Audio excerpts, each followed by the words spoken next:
Hi, and welcome to Think Tank, where our diverse leaders have at your diverse challenges. Today, we're looking at the challenge of holding performance evaluations when in the midst of a crisis.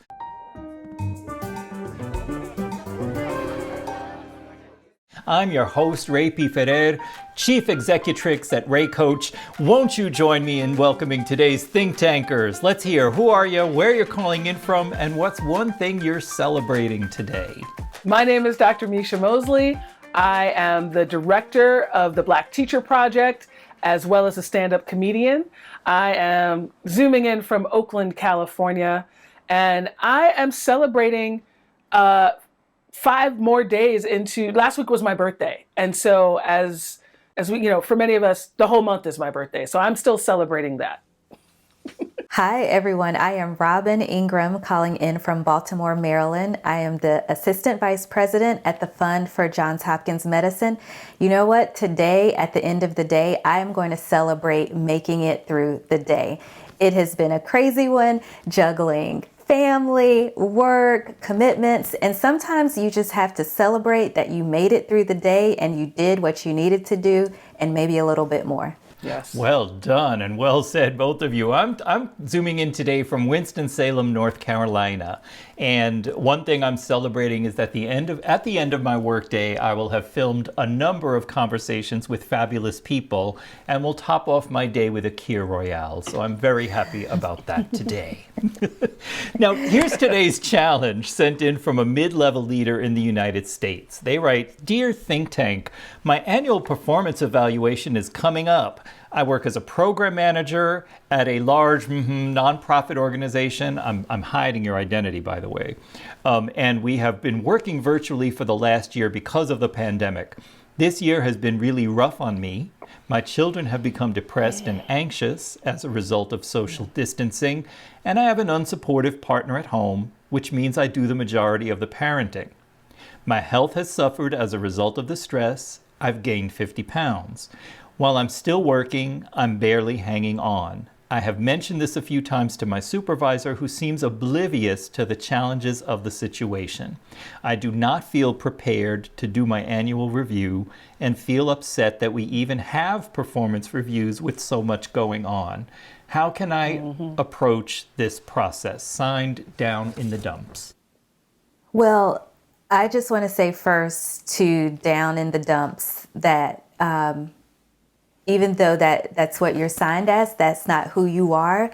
That is where you feel at this moment in time, rightfully so, due to everything that has gone on for the past year. And we were just saying in another conversation that sometimes you just have to say to people, I hear you, I see you, and what you have been going through and are going through is extremely difficult. And just acknowledging that. I think that unfortunately there's no way around getting out of the annual review. But one thing that I would consider is going in that and painting an accurate picture, first understanding and conveying that we are people and there's no clear delineation between work and home. And as you feel appropriate and comfortable, resharing what your experience has been like in the past year, and then how you have incorporated work into that experience. And acknowledging that there have been challenges, but also acknowledging the things that you've been successful at as well. And the other thing is that I can guarantee you, you are not the only person on your team or at your company that has encountered this and has felt the same way. Wholeheartedly agree. I mean, I really appreciate that frame. And I, Robin, so much of what you're saying in terms of just like honoring the moment, right? Just being like, this is real for you.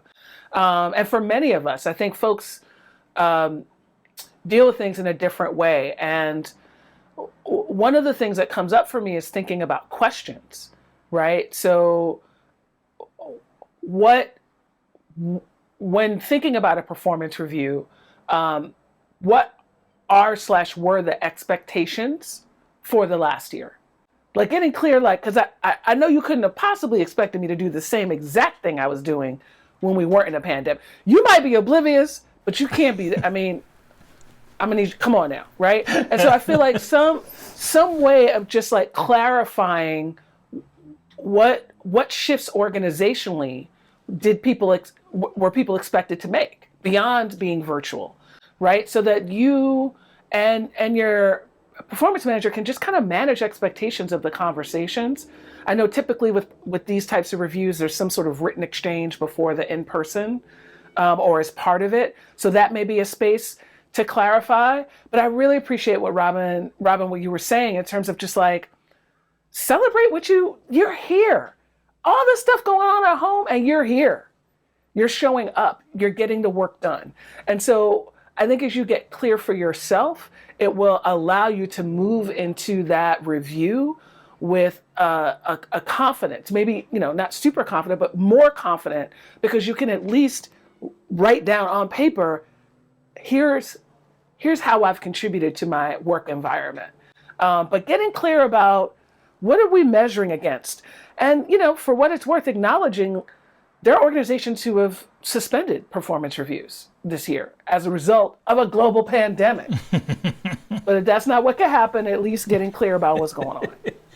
Thank you. Thanks to both of you. I'm sitting here thinking, I'm a leadership coach, and leaders need input and feedback. They need data to learn about the impact they have on other people. So for our writer, I don't want to call you down in the dumps. That's how you, as Robin was saying, that's how you're feeling. That's not who you are. I'm not going to call you that. So person who wrote this in, there's an element here of acknowledging truth and then also bringing your most enlightened and best self to all of this. So even though there are organizations that have suspended performance evaluations, your organization has not, and you're probably not going to win a fight to say don't do mine because of all the pressure I'm going through. I guarantee your boss isn't thrilled about doing them either. I don't know any manager who loves doing performance evaluations, right? So nobody loves this. So anyway, No. but as a leader yourself, as someone who leads from where you stand, it's important that you get feedback even during a pandemic on the impact you're having on other people. So to the extent that you can let feedback in, it will be useful. Now, the other piece that really bothers me about this is the pain you're in otherwise. You're in a very painful situation. And I want to make sure that you're taking care of yourself, or getting taken care of more specifically. So if there's a way that you can find a space to be talking about what you're going through for a receptive ear. Some of us use therapy, some of us use counseling, some of us use really good friends that don't work with us. Some people use clergy. Wherever you might turn, spiritual advisor, wherever you might turn, make sure that that's part of how you're handling all of this. That's one thing. The other thing I want to share is when you're really not looking forward to a performance evaluation, write your favorite, most fairy tale version of your analysis of how you did this year. This is not going to go to anybody. You're not going to send it to anybody, but write the fairy tale version first. Look at what I was able to do. And I call this the bloody well list, right? So like I bloody well was able to do this, and this, even in the middle of a pandemic. So, like that. So have that written down and have that in your head and heart before you do the actual performance evaluation, so that you remember who you really are. You are not down in the dumps because you're still here and you made it through, and you are making it through these continuing crises that you're facing. Yeah, I mean, Ray, that almost makes me want to add on to that fairy tale. We all have that one song that we hear that just gives us energy and makes us feel like we're on top of the world, and we envision ourselves like either in the best outfit or doing whatever. Like find that one song to add as the cherry on the icing to that fairy tale review, and listen to it, and give yourself a little bit of energy too that you deserve, and have your space, whether it's in the car, in the bathroom, wherever, where you can take 10 minutes just to yourself every day, because you deserve it. You deserve a whole lot more, but at least a few minutes every day to yourself. Lock yourself somewhere. This is coming to you from a mom of a very young toddler who probably struggles to find 10 minutes. May I be so bold as to say? So I hear you. Yes. Yeah, nap time is golden. It's golden. And we're filming during nap time. Sorry, Robin, that's your 10 minutes. I love spending time with you all. Robin, you said it. You know, this idea of like having time for yourself and having those support systems. I really appreciate that about what you both are saying. I also am just like, what's your escape? You know, like perhaps I watch too much television, but whatever. Like sometimes I need to turn, and I don't, or it watches me more often, right? But like whatever that escape is, I also will, you know, walks or whatever nourishes you. I think getting connected to that, but also you don't have to figure it out alone. Right. So I really heard that part around, you know, your partner not necessarily being supportive. Who is supportive in your life? Who can be that person that can just listen to you, or who can, you know, send you that text message that you may need on a day. And so really like thinking about all of the resources that you have, not just work and home, but if there are other folks that you can kind of get involved in in your support. Thanks. You know, we all want to be married to our best friend, but you know, some people aren't, you know, and like your partner can't be the source of everything. Right. And when when you feel like your partner isn't supportive in one or many areas of your life, that doesn't mean it's not available. You find that support elsewhere. Friends are crucial. So, Yep. Yeah. Absolutely.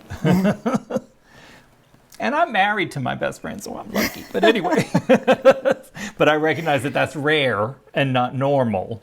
You know, most times a partner meets a few set of needs, but not all of them. So we need to not be worked up about that. Well, that's all the time we have for today. We heard a lot in response to our writer today. We heard, you know, you're not alone. It's important to acknowledge the difficulty of what you've been going through. Get space for yourself to heal, renew, rest, restore, but also go into this performance evaluation with your highest and best self. Make sure that you are finding the song that gives you energy, life, and juice, and use that to help spur your fairy tale version, perhaps, of your performance evaluation. Start from there. And don't start from down in the dumps. All right, thank you for writing in. We love all y'all, and we're delighted to hear from you. If you have a situation that you want us to have send it to me at ray@raycoach.com, and we'll have at it. That's all we have time for today. Greetings, say, and we'll see you next time. Ciao.